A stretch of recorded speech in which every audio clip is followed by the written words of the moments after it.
நான் உன் அண்ணன் இல்லம்மா. தெரியுண்ணே, எங்க அண்ணன் இப்போ உயிரோடு இல்லைங்கிறது எனக்கு தெரியும். உங்களை நான் தொட்டோன்னே புரிஞ்சுக்கிட்டேன், நீங்க அண்ணன் இல்லைன்னு. கடவுள் தான் நம்மளை காப்பாத்தணும்னு எங்க அண்ணன் அடிக்கடி என்கிட்ட சொல்வார். அவர் சொன்னது இனிமேல் தானே நடக்க போகுது. எங்களை காப்பாத்த சாமி நீங்க தானே.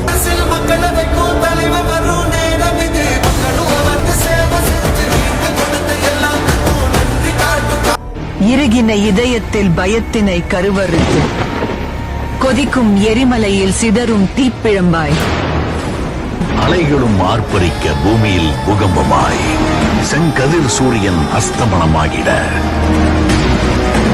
இடியும் மின்னலும் அவன் வரவை பறைசாற்ற. இந்த போட்டியில ஜெயிச்சு புது மாப்பிளைய நம்ம ஊருக்கு வா. நான் செந்தூர பாண்டி தம்பின, எனக்கு தோல்வின்றதே கிடையாது. ஆசீர்வாதம் பண்ணுங்க.